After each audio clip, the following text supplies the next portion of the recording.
Hey everyone, it's Alex Ball with another episode of the No-Till Market Garden Podcast. On today's episode, I sit down with Specialty Crop Extension Agent Dan Fillius from Iowa State. We dig deep on accessing free farming resources from your local land-grant university, his work with rural Amish auction houses, and traveling state assisting farmers with their operations. Without any further ado, let's get the interview with Dan Fillius of Iowa State Extension.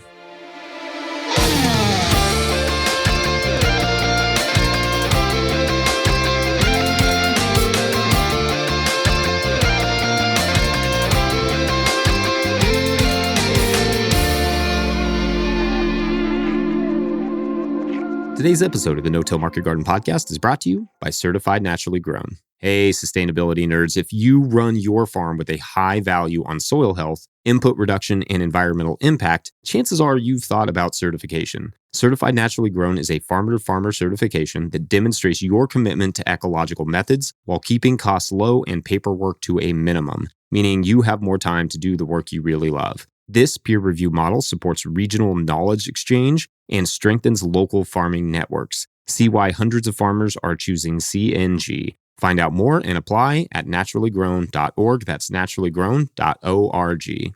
Today's episode is also brought to you by BCS America.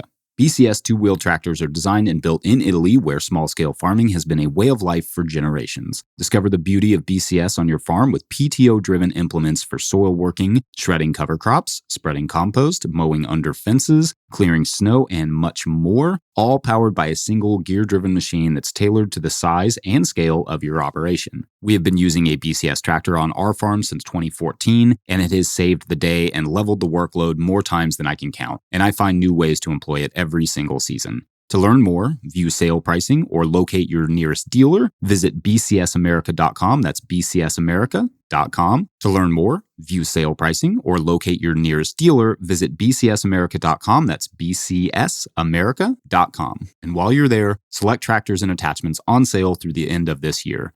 All right, enjoy the show. Thank you so much for taking time out of your busy schedule to sit down and chat with me about your work. You're so welcome, Alex. I'm happy to be here. I really appreciate it. So for folks who don't know, what do you do and where are you located? So I'm Dan Fillius. I am, I've got a long job title, but it's a mouthful. I am the field specialist for commercial vegetables and specialty crops for Iowa State University and Extension in the horticulture department. And I am located in Des Moines, Iowa. That's where I live. And my office is just like in a suburb on the outskirts of Des Moines called Altoona, which is just to the east of Des Moines. Anyhow, Des Moines is roughly in the center of the state, and I serve all the counties of the state. So from, Missouri River on the west to the Mississippi River in the east, and then from Minnesota to the north down to Missouri in the south. Wow, you must do a lot of driving then. And year to year. You got it. And I hate driving. It's like my least favorite thing. But one of my favorite things is visiting growers. And so it's I got to take the bad with the good. Yeah, exactly. So for folks who don't know, or maybe it fluctuates, what exactly is an extension agent? Yeah. So, I mean, extension agent, extension professional, technical assistance provider, these are all more or less synonyms, but an extension agent is a person who is affiliated with the state that you're in's land-grant university, and specifically the extension portion of that land-grant university. So my job is we'll start with like my job and then we can work more bigger scale, I guess. Yeah. My job is to help people who are not enrolled at the university with accessing university knowledge. And part of the mission is to provide research-based information to help everyday people solve problems. And so extension started out as just helping farmers access this knowledge that was being generated by the scientific community at universities. But it has expanded, and there's affordable housing, early childhood development. Most people are probably familiar with 4-H or the Master Gardener program. Those are both extension programs. But mine is just more helping growers through one-on-one visits or things like that, or conference session presentations with understanding how to grow crops better, basically. And this thing, like this idea of a land grant university, like every state has at least one. And there are different like tiers of them. But the idea is that at some point in the 1800s, when the West was being, expanded into, and land was being, it's a fraught topic, right? Yeah. And land was taken. That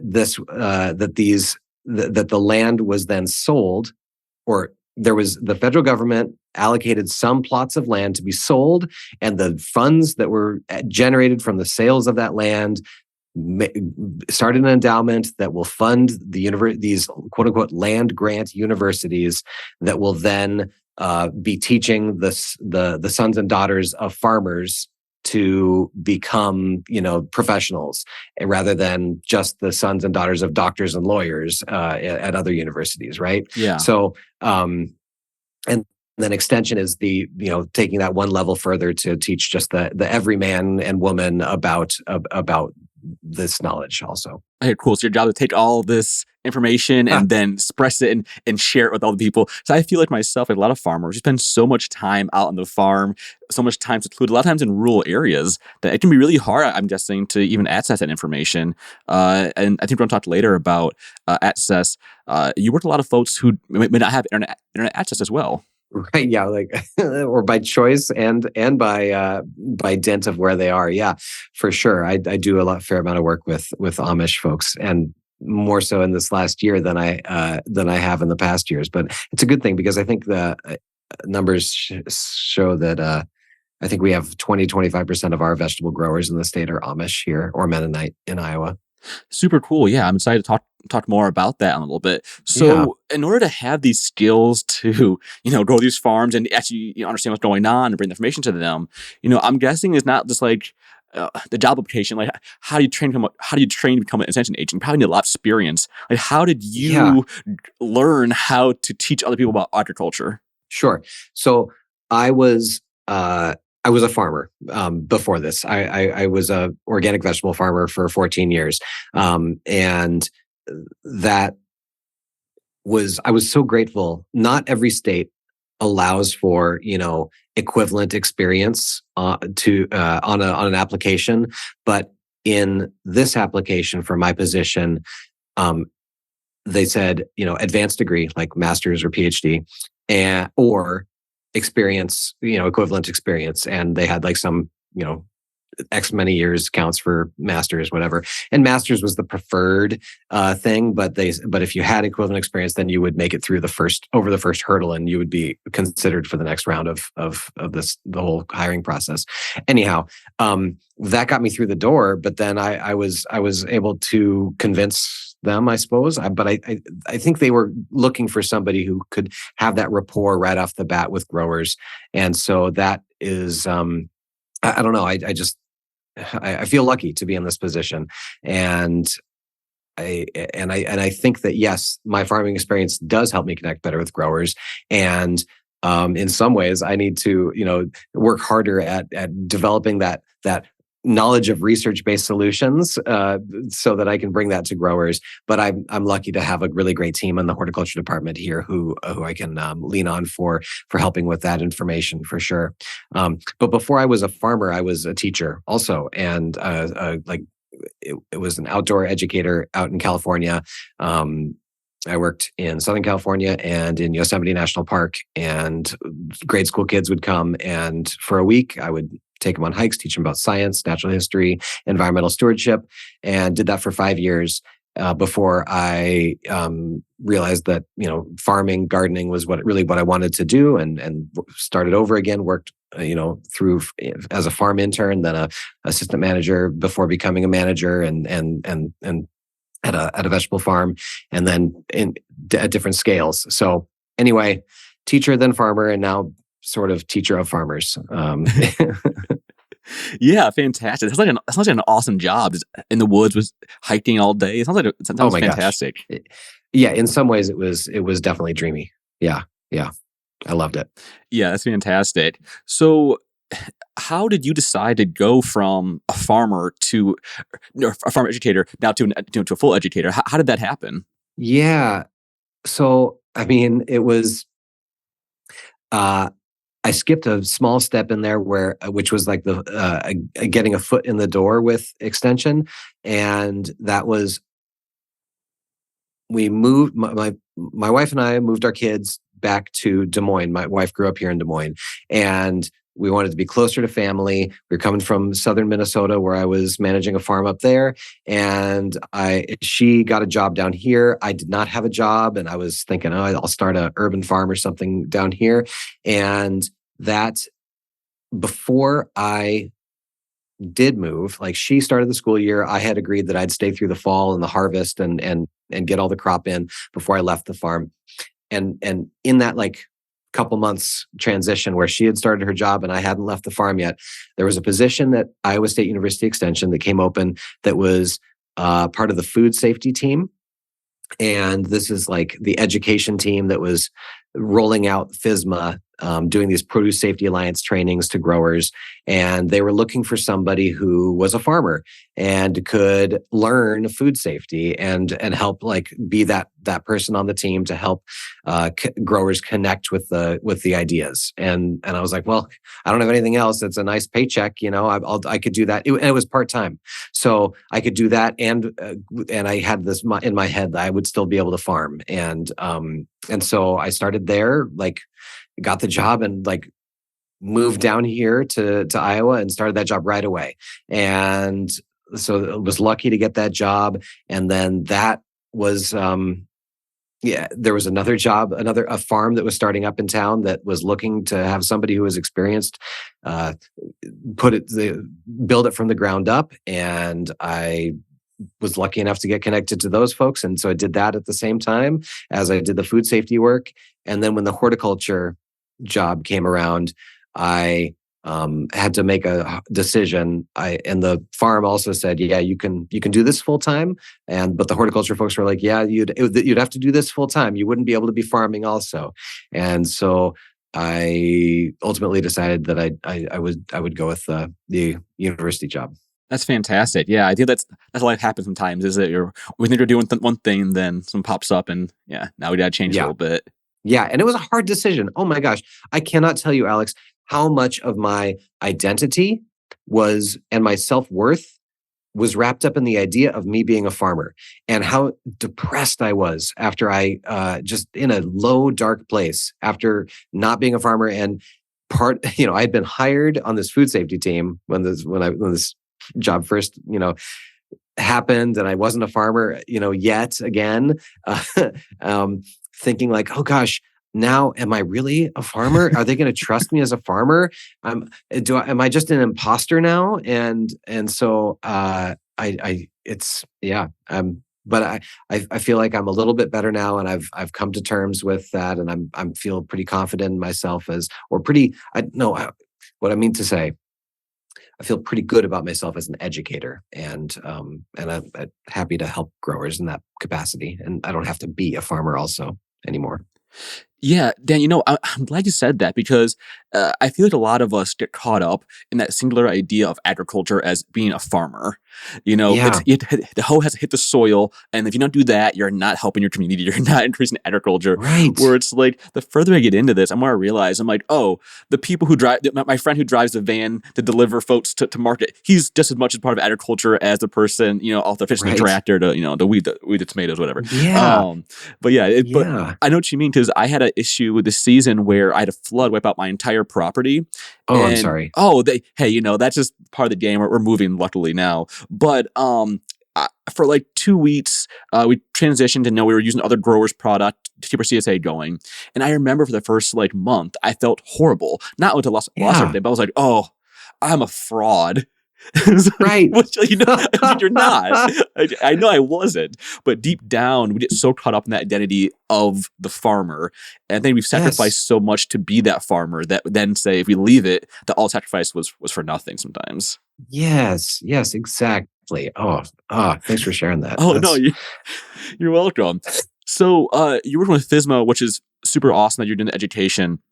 And so when you transitioned, so I'm going to stop you right there. I yes. think you are the first person to ever say "super awesome" and FSMA together in the same sentence. Yeah, you know what? I'm maybe I'm an outlier. It's strange to say I love food safety. It's important, but like Oh my some gosh. people don't think that or don't care.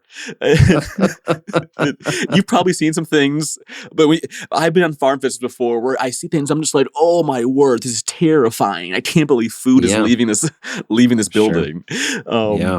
But so when you transitioned from working more food safety, what was kind of the first project you worked on? Like, how are you working with farms originally? You visiting them? You mentioned driving around a lot. Yeah. When I moved away from food safety, at first like I sat down at my new desk and I was waiting for the phone to ring, right? And I just kept waiting. And then I was like, well, I guess people don't know that I'm here. And so I sent out a couple emails, to growers that I knew. And then I remember there was a horticulture listserv in the state with Practical Farmers of Iowa. And I said, hey, heads up, this is what I do. Here I am. And I serve the state. And the people just were the response was great to that. And then the phone, it sort of built slowly from there. But what it seemed like was the organic folks and the Practical Farmers of Iowa. For those of you not in Iowa, the Practical Farmers of Iowa community is typically serving a more organic leaning slice of the farming scene. But we also have conventional horticultural farmers as well, conventional vegetable growers here in the state. And what had been the case, it seemed, was more of the conventional folks were being served by have been served by extension in the past. Organic leaning or organic certified growers had not been served as well in the past. And so the reaction was like, wow, somebody actually is caring about how I want to grow and will try to serve me meet me where I am rather than convert me to chemical agriculture. And so that was, I felt rewarded by that, I suppose, in some ways. Let me restate that. I felt good about that because I was an organic grower and I had felt that way myself as a grower, and that there wasn't a lot of help in extension for me and for my colleagues, my farmer colleagues. And so it was, that's, I guess, part of what guides me in my extension job now is to try to serve both the organic folks and the non-organic folks. And it's important. Yeah, for sure. And I bet a lot of people too, again, are excited to feel seen.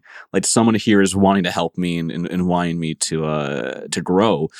So you said earlier, you work with organic leaning farms, conventional farms as well. What kind of farms are these? Are these mixed veg farms? Or what kind of scales, or maybe the spectrum of scales we're working with as far as production? And are you mainly doing specialty crop? Or I may have saw you also do some pigs as well. Is that true? No, gosh. I visited. You may have seen on my Instagram, that I saw some pigs at a farm I was at, and that was not that only in the capacity of this is a vegetable farm that also has pigs. Yeah. Or sometimes I will attend a field day that is about something else that is tangentially related to the vegetable growing world, so that I can be a little bit more knowledgeable about those things. So that could be that. No, my official capacity is just commercial vegetables, so vegetables that are sold, not home gardens, not those things, and specialty crops, which at this point, what that looks like here, the way it's shaking out, is that I'm serving the cut flower growers of the state as well. We have another field specialist who is serving the fruit crops of the state, and he's knowledgeable about some nuts and some greenhouse crops as well. He and I are sort of sharing greenhouse crops. He's more knowledgeable about it, and I am helping with a program, a short course that we have about greenhouses. But so yeah, there's a lot of different things, but vegetables ends up being where I spend most of my time. Okay, cool. And then, so you said you travel around the state. Are these small mixed veg farms? Are these large vegetable? What are we looking at? Yeah, sorry, I totally didn't answer that part of your question. Oh, no, you're good. They are mostly mixed vegetable farms. There are, some farms that are just growing sweet corn, and they're growing, say, 40 acres of sweet corn and selling it at roadside stands. And there's a few farms that also grow a lot of melons. But most farms are growing 5 or 6 crops, or like a CSA farmers market farm that's growing, 40 different crops and having a mixture of it all. And so I'm trying to serve all of them. And it seems like the mixed vegetable farms, the diverse farms, are more of the organic leaning ones, and the folks who are growing the 40 acres of sweet corn or a smaller number of crops with more acres, those are more conventional leaning, and also generally older in age. The demographics, the folks who are growing fewer crops on larger acres are older farmers, and some of them are passing it down to a younger generation, but not everybody is. It's succession is a tough nut to crack, even on the field corn and soybeans here in Iowa. There's a lot of hand wringing about how farm succession happens. Yeah. It's interesting you say that. That's something I noticed even in my local marketplace, where, let's say, any of the younger farms are usually more organic leaning, more CSA leaning, more mixed veg, and the older farms are usually heavier tractor base. They also have access to more land because of that. But yes. But one thing I've noticed in our markets, especially, is that as those farmers retire, the product mix is changing. Right. Mm-hmm. So, but also that also might be a change with consumer demand, I think, based on what people are eating. But yeah, at the markets I was attending, you're starting to see a lot of like the big potato, the growers were doing potatoes, onions, carrots, those big bulk crops that need automation, that need, automatic harvesters, also like that, slowly being, retiring, moving out, and being replaced with a lot more mixed veg, smaller garden type farms. Yeah, I do definitely see that too. I even, I was talking with an Amish grower this fall who is moving to Maine. I was like, oh yeah, there's a lot of good vegetable growing there. And he's like, no, I'm not going to be doing any vegetable growing up there. My kids are grown and they've moved along, and so I'm done with vegetable growing. I'm going to do make some cabinets or something. I think, or sometimes they just make pallets, Yeah. But anyhow, he said that his kids are grown and he was getting out of the produce game. And I see that it's not just that is a kind of a natural progression in the Amish communities as well. And was talking with another one who said that it's harder and harder to find labor. And I mean, this is something that is everybody's that's listening to this is probably hearing the same, is because in their communities also, the kids get paid more money to go off the farm and work construction. And it's the same. When I was trying to hire, summer workers at a farm in rural Minnesota, it was competing with concrete and construction in the summer. We could not pay the $20 to $30 an hour. We couldn't justify to ourselves paying $20 to $30 an hour. The hand has been forced in some ways to pay better wages, and I think that's generally a good thing. This is a time capsule to my thinking 10 years ago maybe, and so this is it may sound antiquated that but still $20-$30 is a lot of money to pay, and it's not like the construction jobs are staying prices. Excuse me, it's not like the construction job wages are staying static either. Those are also going up too. So the whole labor market is a difficult one to work with. Yeah, especially when you're in a rural area. Like if you can leave an area and go to work, if you're already traveling, you're going to go to the place that pays the highest buck at that point. You're not going to. Yeah. And I mean, is it really any easier in an urban area where a person can go to McDonald's and the starting pay is $16 an hour? Yeah. I mean, I think it's 15 at the one that I saw near my house here in Des Moines. Still, it's if you're competing with something where you need no skills versus farming is super skilled labor, and it is not treated that way by the general populace, but it is very skilled work. It really is. And the people who the high skilled people to come out there and get real work done cost me. It takes real pay to get them out there. Yes, because exactly. everyone's competing for that for those workers. Yep. And I found even too in our area that, again, it's such a highly skilled position that some of the best farm laborers, people who have had their own businesses, had their own farms, now they're working for other people. But again, they want good wages. They want $20 plus an hour, but they're worth it because, again, they're a highly skilled worker. Oh, yeah. They certainly are worth it. So you mentioned earlier that you worked with a lot of Amish growers as well. How has it been creating those relationships and kind of working with their businesses? Yeah. So it's... in general, Amish aside, like working, this whole job is about relationships. And I may be convinced that every single job is about building relationships. There is that saying, like, it's all about who you know. And like, so having those relationships and putting in that time is super important. And so for the Amish, it was showing up at the auctions, having the small side conversations, and then just waiting, and then going back the next time and following along with that conversation and just building that trust. I'm going to be here. I'm not, I'm not here as a cop who's going to be like blowing a whistle, because especially when I was a food safety person, that was the food safety educator in the eyes of many farmers is no different than the food safety inspector. And I'm not a regulatory person. I never was. I was just an educator trying to help people understand what the regulations are, not blowing the whistle and writing with and shutting the place down.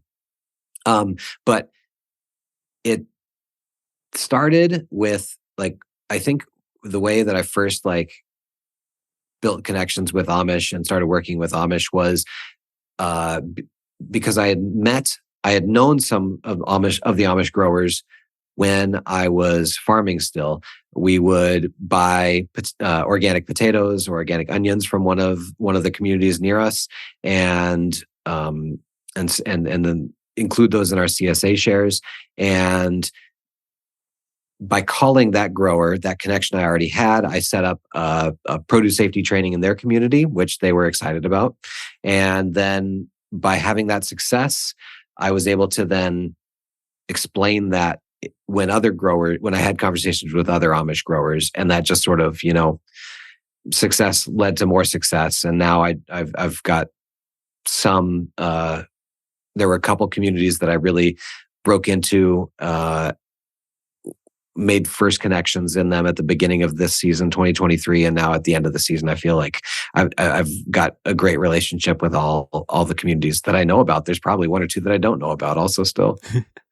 Yeah, and maybe this is a little transition. Amish or any people you work with, any farmers you work with in the state, what are the main things you're assisting them with? What kind of things does Extension empower you to help these farmers with? Sure, it's really anything, but that helps with production. But in practice, it is. Let's say I go to the Amish auction. We were talking about that. Let's continue with that. I go to the auction. I'm talking to growers, and they're like, "Yeah, the biggest thing has been this little pest that's been around in the last couple of weeks. This little pest, and I don't know exactly. I've not seen it before, but I don't know exactly what it is. And so I may say, well, you mind if I just run out to your farm real quick and while you're here at the auction, or I could stop by after the auction. Let's take a look at it. You can show it to me." I help them identify something, find a solution, quote unquote, because often it's what can I spray on this thing? But cultural practices we also discuss, and then follow up with them. If let's say I don't have the answer right away, then it's getting in touch with them. Hey, I looked more into that, and you might consider doing this instead of what we talked about. So it's coming up with those solutions for the growers that I work with who are on, social media or have a phone. Like they can text me a picture like, "Hey, saw this. I'm thinking it's this. What do you think?" And I can get right back to them and say, "Yeah, looks like corn rootworm beetle to me," or something like that. And then so that's in the season. Site visits, chatting with growers, and helping out with things like that. One thing I did this year also was when there was a diseased plant and a grower was like, yeah, I don't know exactly what it is. And I'm like, gosh, I'm stumped too. I would take it with me and I would drop it at our university plant and insect diagnostic clinic. So because in the summer it's hot and things break down in the mail so fast, and it's hard enough for a farmer to get off the farm to get to market. Why would I, expect them to? Okay, you got to get to the post office on a Monday. You have to pack it with an ice pack. You have to insulate it well and send it overnight, and all these things. Like some people can do that, but it's sometimes just easier. I'm driving back there anyway. I've got the money to, in a travel budget to pay for my travel. Let me just help you out real quick by doing this, or drop a water sample for, an irrigation test off to find out if it's potable or safe for food safety. Man, that's fantastic to have someone who's looking out for you on those, on like foliar diseases. Like, I see something like, I don't know what this is. I have no idea. If there's someone at my market who's stopping in and saying like, hey, do you have anything going on I can help you with? I think like such an invaluable resource. So how many farms are you visiting like on a weekly basis, man? Well, the nice thing about visiting the Amish auctions is that I can talk with 5 or 10 growers in one go, kind of like like you're saying, I could also do that at a farmer's market, right? And talk with growers. And I should be doing that. And I did this last year by committing to strengthening my relationships in the Amish and Mennonite auctions. That did come at the expense of visiting the non-Amish and Mennonite growers. So I'm going to scale that back a little bit. Rather than visiting every single one of them once a month, I will visit one a week. And then I'll also be able to go to a market or visit 1 or 2 other farms as well. So it's like, it ends up being visiting 2 or 3 farms a week, probably in the growing season. It's November right now, and we're coming into the winter conference season. And so I am gearing up for, conference presentations, different in-services and things like that we do in the off season. So that's what my winter looks like. That sounds awesome. So it's probably nice to go and see all your, see the folks you've seen all season long and kind of all one time and kind of reconnect with folks at conferences. It's probably a fun meetup. Yeah, it is fun. Totally. So you mentioned earlier about kind of about the produce auctions, and kind of your work with the Amish folk, kind of really strengthening that relationship, which I think is so important because I'm thinking about access to information, access to all the information, and especially if you don't have internet. Everything is digital. I mean, that's how I learned everything I know. So it means like investing in that community is really important. Yeah, it also underscores, how you say everything's digital, but there are some things that when I Google them, I just can't find them, and so some of it is like held up in people's heads that hasn't been put onto into a Reddit or something like that. And there's a lot in Reddit, and there's a lot on YouTube. But then there are other perspectives that and equipment even that I find on an Amish farm. I'm like, wow, that's amazing. Or you did this, you solved this problem in this way. That is amazing. And so I'm like, can I take a picture of this and share this with other people? This is great. So, but you're right. I'm going to get to that. I'm going to come back to that in a second, because I do end up sharing that with other folks, and that is super helpful. But the way that I can help that I end up serving the Amish is by handwritten letters. And if I talk with them and I can't figure something out on site, then I can't just text them later. And it's hard to call them because their phone is out in a booth on the side of the road, and there's not an answering machine half the time. So you got to call when somebody's right there, or they'll call you. But it's easier to just print out, a fact sheet or a publication. Excuse me. Write a little a handwritten note about it to them and send it in the mail, and then continue the conversation that way. Well, I feel like then the fact you're driving around all these places, seeing so many farms, seeing so many issues, there's so many things happening. It must be nice to have like someone whose mind is thinking on that bigger statewide picture or the bigger grower-wide picture. So I bet you kind of see some trends appearing, not only on farms but at the markets. Totally. You said there's a lot of things that people are sharing on social media, but then there's also, I do end up seeing trends that there's not social media, but it's not like the Amish and Mennonites are not communicating with each other. They're all generally growing in some similar ways, and they all have their they all have their way that has been tried and tested in their communities that they're going with.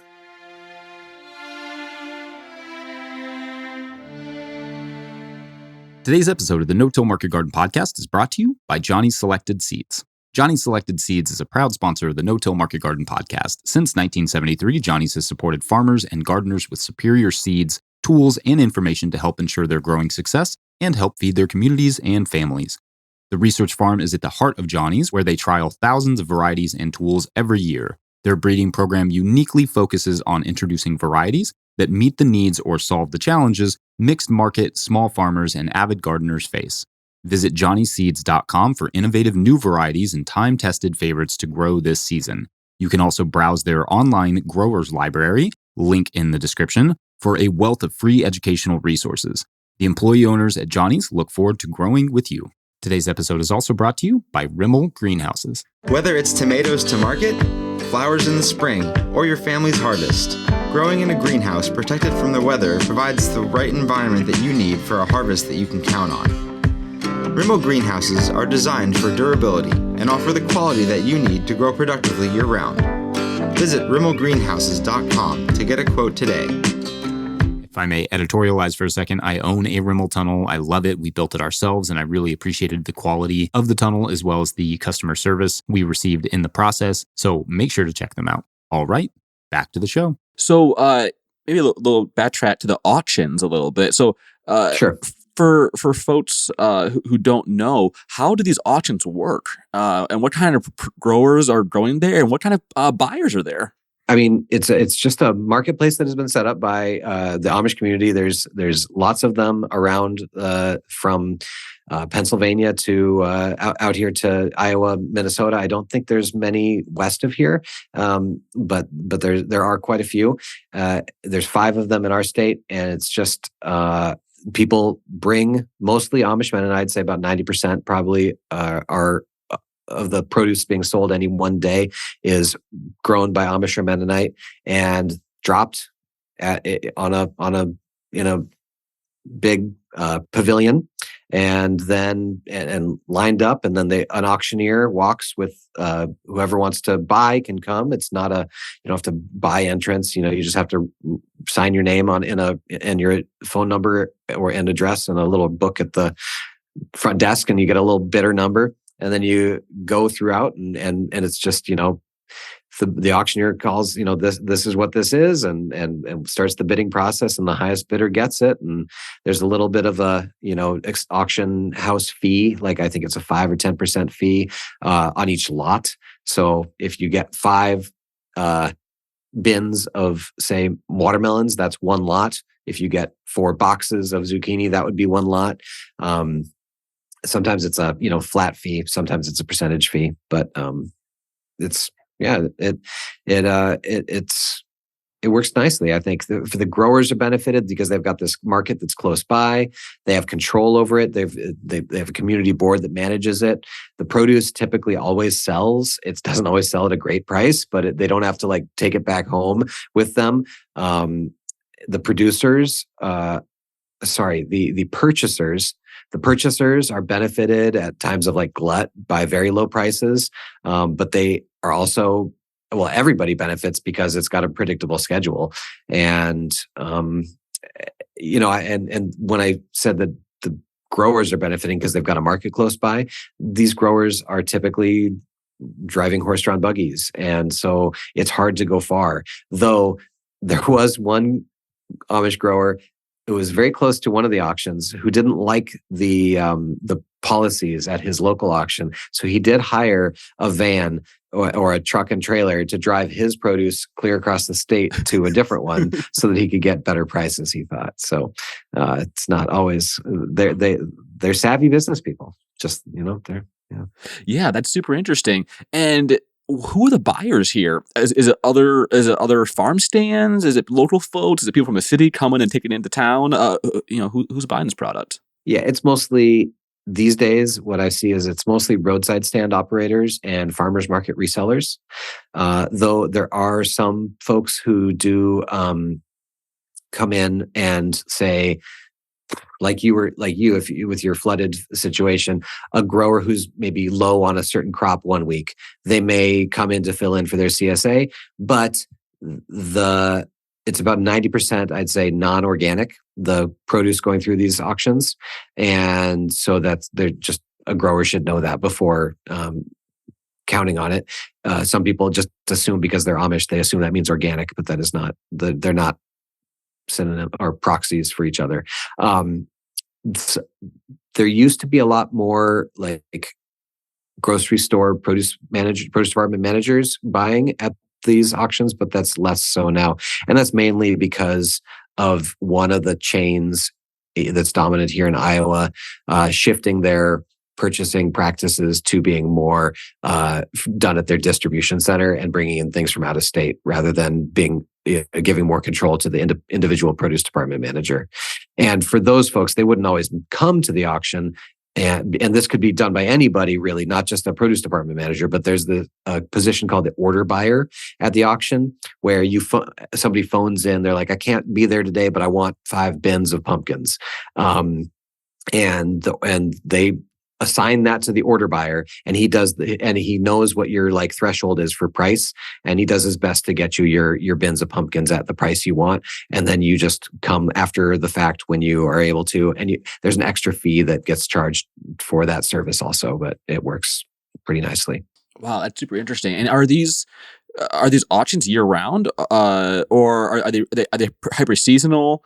Do they do other? Maybe even better question that is, what's kind of the product mix you're seeing there?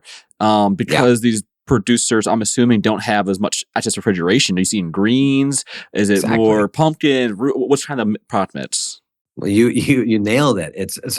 The products are almost never refrigerated, and they're the crops that do okay without refrigeration. Yeah, these growers do not have refrigeration typically, and so you will see a lot of tomatoes, you see peppers, you see cucumbers, you see melons, both cantaloupe and watermelon, pumpkins, onions. I'm sure I'm missing a few. Green beans, you see a fair amount of green beans. But it is only those crops, and they're graded really well. Typically, you've got number 1s, you've got number 2s, or in tomatoes they've got canners as well that get sold. But typically things are looking pretty good, and it's not year round. It's just in the growing season, and these pavilions that these happen in are unheated. They're open air, and the people, just like in a farmer's market, who have a crop early to market will get a price premium. So I think it was actually kind of crazy. The first 2 boxes of tomatoes that I saw for sale, or I missed it, I think I was there 2 weeks after this, but there were the first 2 boxes of tomatoes in northern Iowa that came in from a heated greenhouse. And I think this was like early May, maybe it was late April. The average 2 boxes of 20, I think they were 20-pound boxes of tomatoes, and they sold for an average price, I think, of $200. It was crazy. And I know, but it definitely went down from there. But for the next month to 6 weeks, people were getting $30 to $50 for a 10-pound box of tomatoes. It was pretty good. But then after that, it was almost, once the people who hadn't invested in heat for their tomatoes were getting their tomatoes in, and the field tomatoes came in, it was hard to give them away. It was like 10 cents, a pound at the most, and it was. Yeah, that's an intense decline. It was. Oh yeah. So how do some of those growers respond to that? Like, when they're in that heavy glut season, do they just dump and move back? Just dump, move back next week, dump again. How do they handle that? Yeah, some people stop. Some people just stop picking, and then they. This is a layer of it that I don't yet fully understand, like the strategy of what a grower does. But I did observe some, like, creeping back up, and I do think that, some people decide they're not going to do it anymore, and then one person just times it right and is like, I'm coming back with my tomatoes this week. But if you stop picking a crop, then you end up with, it's not like you can just come back to it and you've got great results. The crop, it languishes, and you have to pick through rotten ones, and it's not great. So that's something I need to ask them how they time that. But really, the big strategy is to do it early, to pay for the heat, and seeing every single one of these farms that I've been to that is heating their greenhouse does it in a different way. It's so fun to see the different, like a radiator for a high tunnel, or in-ground heat, or just a big old propane powered blast furnace that sends it down to the other end, or it's wood fired. It's so fun to see these. So I try to take pictures of these and then share these pictures if I get their permission with non-Amish growers on Instagram. Yeah, that's fantastic. I think we should probably have a whole episode on like what are things you see in the field, like greenhouse heating in the field. Yeah. Oh, wouldn't that be something? It's definitely something that I'm going to be. I'm putting together a PowerPoint right now for a winter conference about like Amish high tunnels and the different technologies they're using, and that's going to be almost half of it. Oh, that's fantastic. I'm looking forward to that. It is probably a good time to transition to your Instagram account, which is fantastic. Sure. And it's how I found you. I started following you just all the amazing things that you have some of the best stories on Instagram from all of Thanks. Oh, I love it. This is always something interesting, whether it be like ice houses or crazy greenhouses, all these different types of technologies that it's so cool to see you share all of that. So when did you get into this, and how did you decide to start sharing your travels with everybody? Well, I think I'm like maybe like in the like the sweet spot for like demographics of people who are like on Instagram. Maybe I'm older than a person who might have gotten onto TikTok, and then but younger than maybe Facebook key demographic. So anyhow, and I'm sure I'm just exposing my age by my ignorance of the other ones that I didn't even mention. But I'm in my early 40s, and maybe we can just cut all that out. But anyway, I got started by because I was a farmer who was looking on Instagram at other farms and how they were doing things, and I was like, wow, there's some farms that are really like Clay Bottom Farm, like Ben Hartman is sharing like some amazing details about how exactly he's achieving the results that are shown in the pictures. And other people are just sharing like, the real farming like Misery, and other people are just sharing the beauty that is seen on there. And I know that all of these people, they have cool things they're doing on farms, because I hear about them talking about these things at winter conferences. But also, those people that are presenting at winter conferences are like handpicked by the organizers, and often, success breeds success. And so you get only the people who have already shared. And I was just seeing so many amazing things whenever I visited a new farm, but as a farmer, never getting to visit the farm and the other farms during the season. So when I had this opportunity with this job to visit farms in the middle of the season, and I could see the solutions that they'd come up with, even if it's something silly like storing their heating mats for transplant trays in a Folgers can rolled up, and so that it was all tidy. Just little things like that. The way that people solve little things like that. I just figured I need to share these things so that other people can see them. Of course, with the farmer's blessing, but it's just so.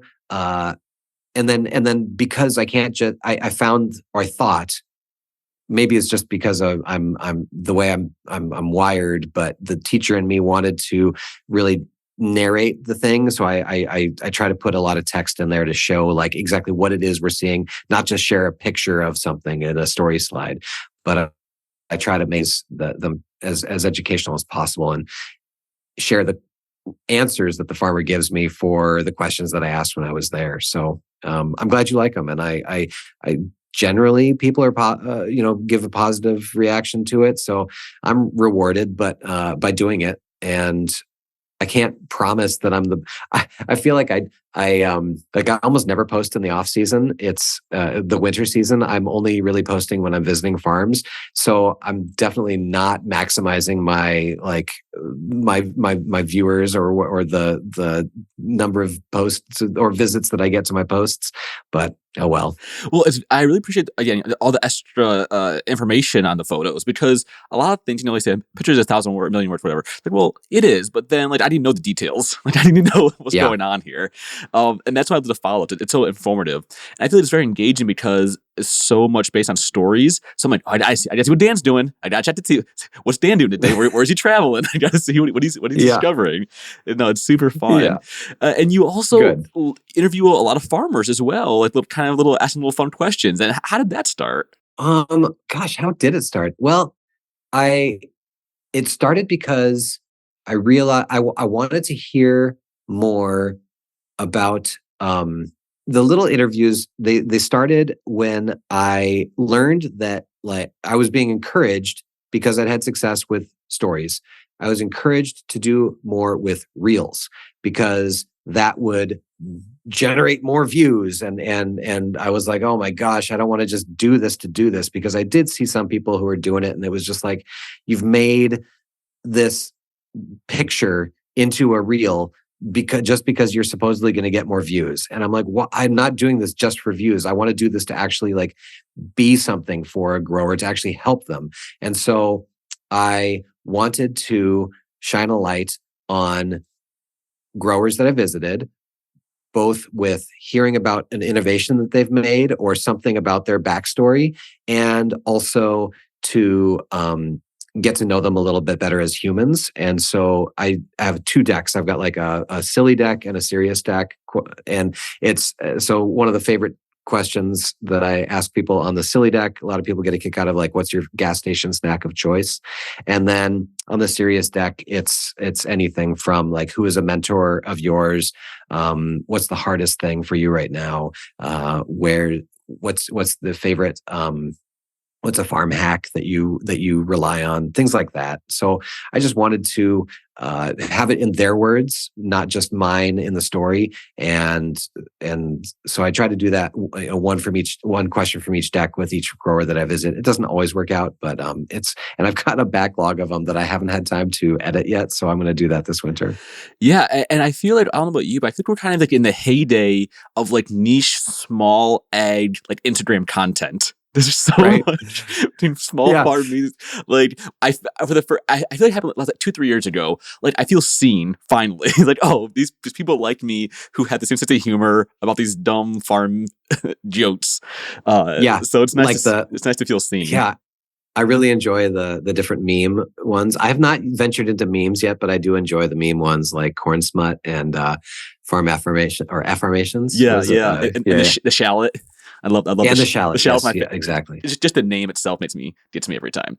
We're very glad you do all the work you do, and you also, on top of all this work as well, you also have your own podcast, don't you? Yeah, I do. So it's I really like thinking about the weather, and of course the weather impacts growers so much, right? And so that's probably one reason I'm always thinking about the weather. It just is a lingering thing.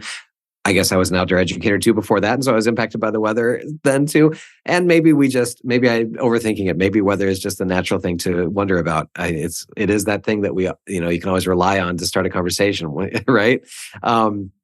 So anyhow. I do have a podcast. It's called What in the Weather, and it is, like you say, a niche thing. It's focusing on Iowa weather and how it affects specialty crops production.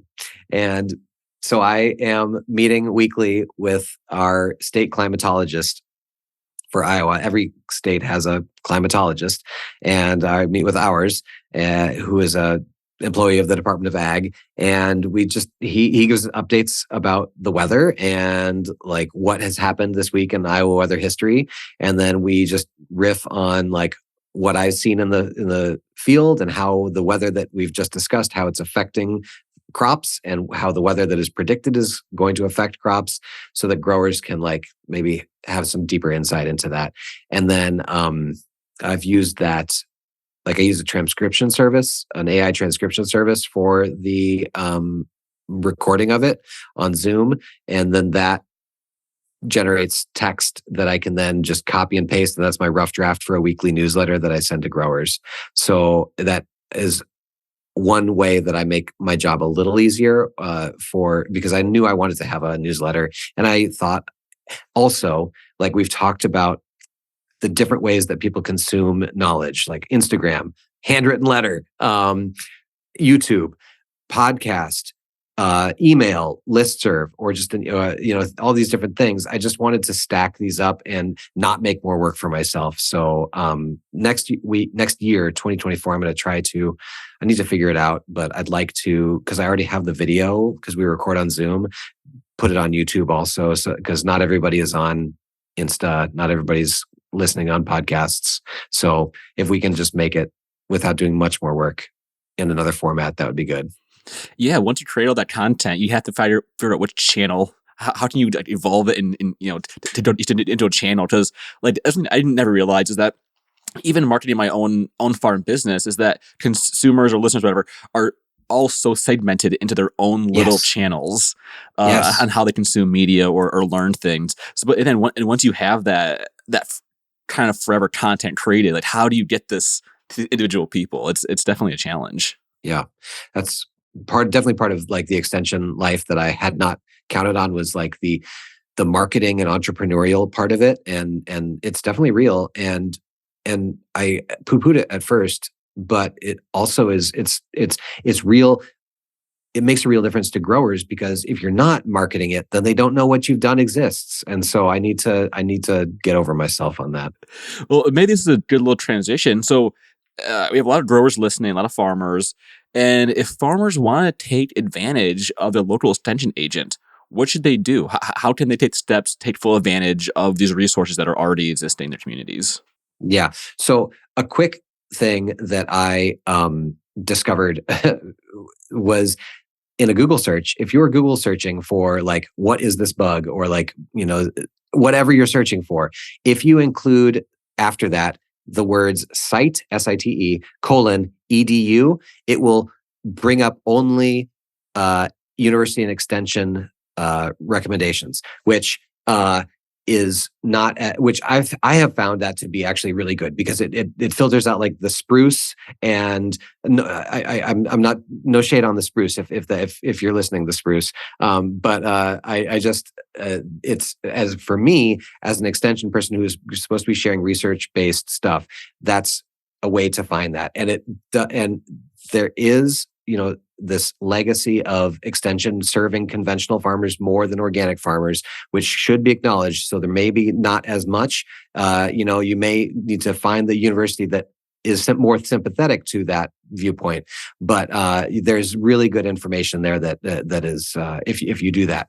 But aside from that Google search, build relationships with local agents. Go to every single county in the U.S. has a county ag extension service office. Find your local office. They can connect you with who in your state covers horticulture crops, covers vegetable crops.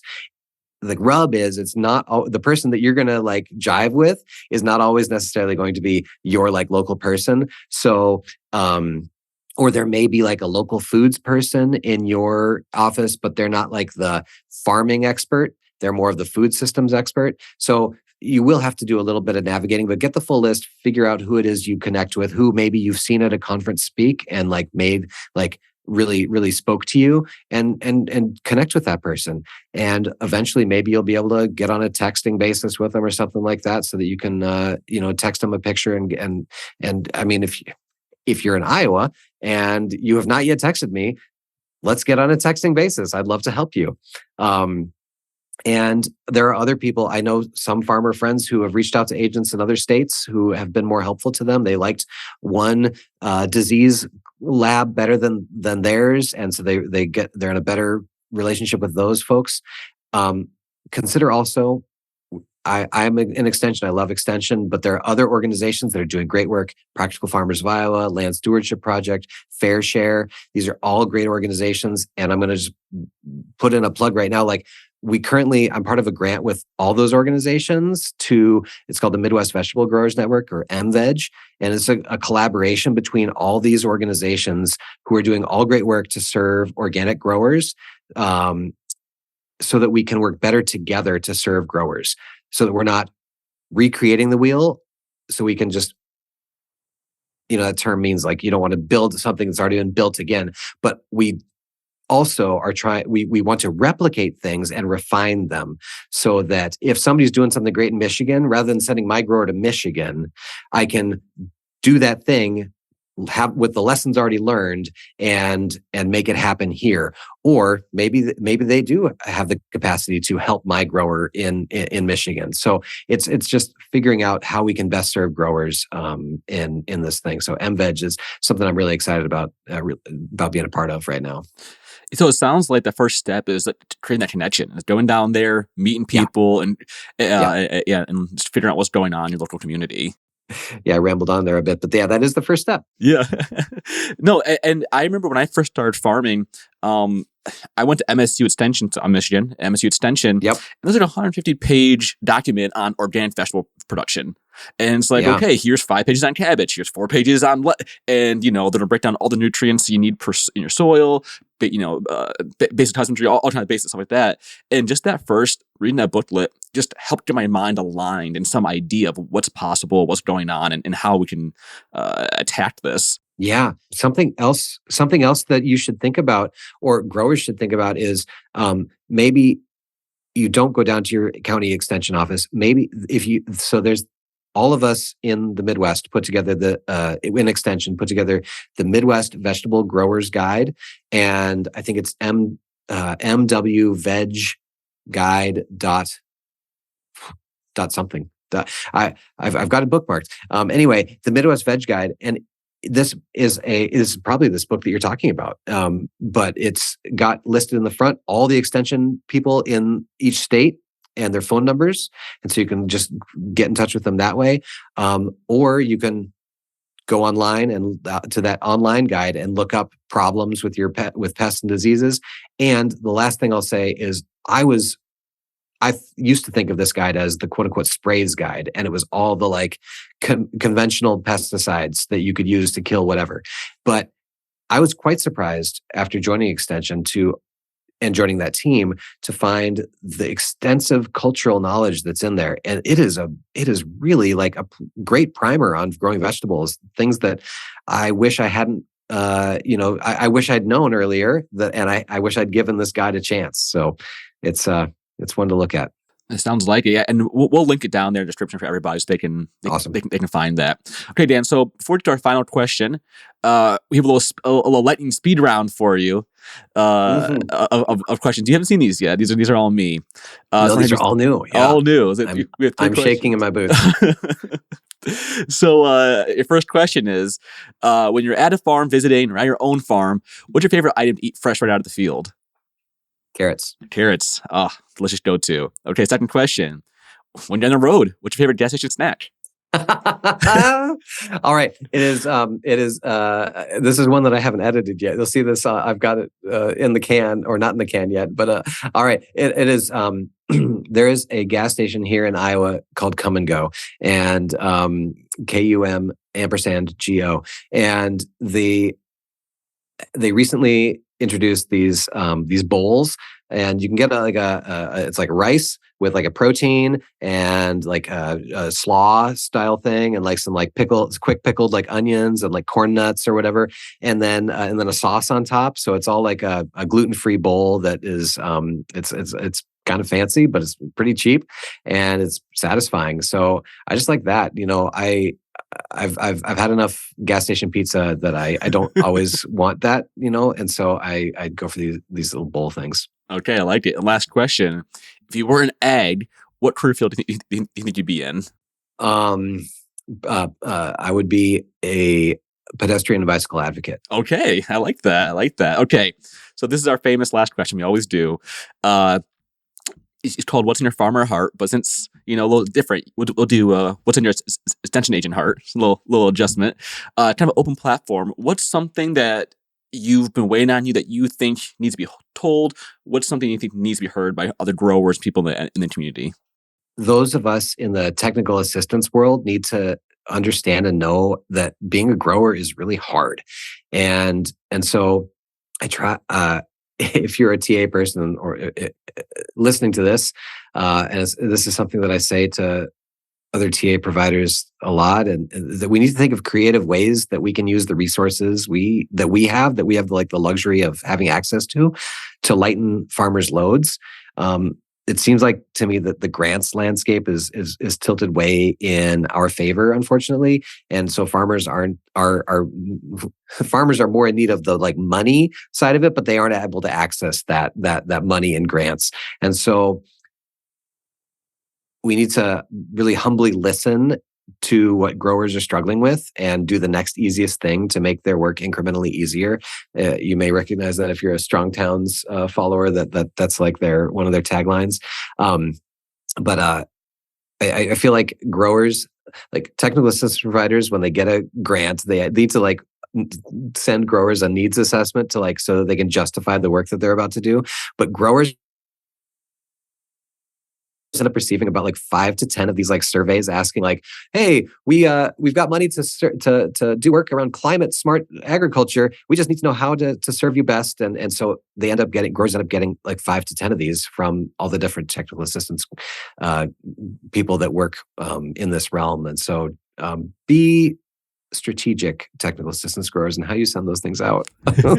But on the other hand, growers know that almost every technical assistance provider and extension professional I know is entirely centered on helping farmers, and it is like deep in their core. Like it is, they're not nefarious by any means. They are really wanting to help you. So I guess on that note, growers also, I know that I did this when I was a grower because it was just so much work, but that USDA survey that is sent is so important to fill out and send in. However you do it, there's a reason they send it, and then they call you to follow up.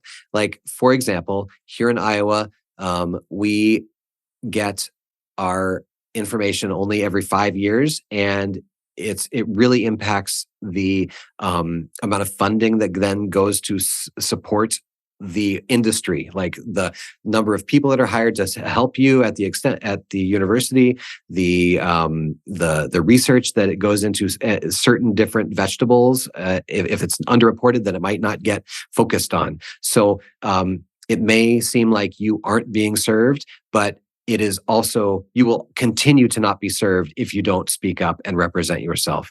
I sympathize with you for the feeling that you are not being served. I am trying to change that. There are many people out there trying to change that. I know many of them are trying to help. So please do fill out your USDA survey. Lots on my mind, but I think that's probably enough. Well, that's great. I appreciate that, Dan. And yeah, we definitely, if you're not speaking up, people don't know you have the issues. If you don't lift your voice and tell them, they'll never know. Yeah. Be a squeaky wheel. Yeah, 100%. Well, Dan, thank you so much taking time out of your day to sit down and chat with me. I learned a ton, and I know our listeners will really appreciate this. If people want to know more about you, how should they reach out to you? Yeah. So my Instagram handle, you'll put, I'm sure, in the show notes, at Iowa Veg Pro Support. Fillius at iastate.edu. Feel free to email me. If you're curious about the weather in Iowa, or you are in Iowa, you're not already following What in the Weather podcast, listen to that. Go to MVeg Network and get involved with the MVeg Network. This is the group of technical assistance providers and farms who are here in the Midwest trying to work better at serving organic growers. So one thing on there, we can we're putting together a resource list. So like, where do you go to buy drip tape? Or do you want to know all the different places to go to buy drip tape? There is a form for you to enter in information, but then also a resource spreadsheet that exists from where people have put information in about where they source things, like, different size poly bags and the price that they pay, or, wax boxes, all these things. So we're trying to make a comprehensive list that we are, as technical assistance providers, curating and organizing so that it's not so that it stays kind of current.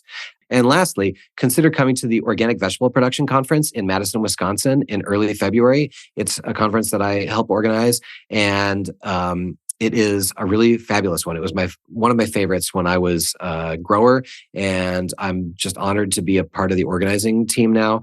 And it's like an advanced level vegetable production conference, where people who have been doing it for 5-10 years or more come and share their tricks of the trade. And it's just a fabulous conference. And I'm really excited about it.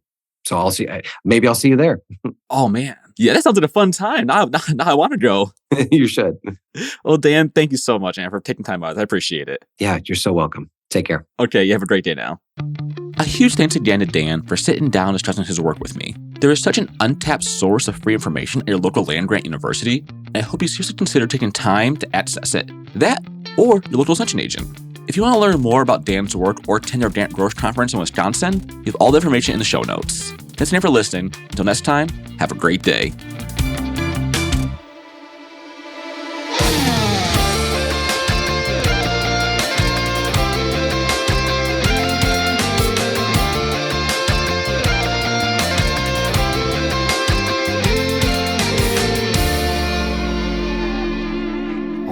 Right, I hope you enjoyed that episode. Real quick, some things that we have going on. First, I just want to give a special plug to Jackson Roulette, who is the co-founder here at No-Till Growers. His garden was absolutely demolished by a very centralized, tornado. So that's cool. Anyway, Jackson is a huge part of what we do, and I just wanted to share the GoFundMe page they have to try and replace the tunnels that now look like a giant sat on them and tossed them around a bit, because giants and tornadoes are the worst. The link for that is in the description, and it would mean a lot to me and to Jackson if you kicked in a couple bucks, if you have it.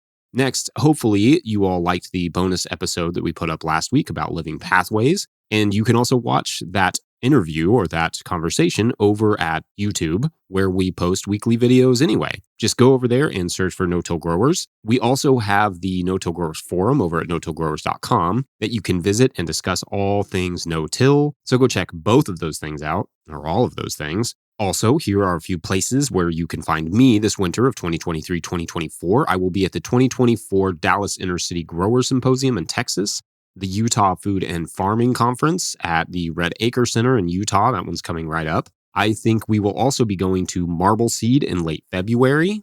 Of course, as always, I will be at the Organic Association of Kentucky Conference called Oak, here like 15 minutes from my own farm. Oak is in January, and these are all a bit out of order, but the Organic Growers School outside of Asheville, North Carolina will be my last event I do, and that one's in March. All the links for those in the show notes, and also linked in the show notes is our shop, where you can find my book, The Living Soil Handbook, and hats and other merch. Purchasing those things helps support our work, so we really appreciate that. Alternatively, you can join the hundreds of donors who support us through patreon.com/no-till-growers. That is the absolute lifeblood of our work, and at a certain level, or if you just bump up from one level to another, you get a shout out on the show. So big shout outs this week to Abraham, Chris Yates, Sean at All About the Garden, and Stephen Smith. Huge shout out to everyone who supports us in whatever way that you can. We greatly appreciate it. You all are amazing. Otherwise, thanks for listening. We'll catch you next week. Bye.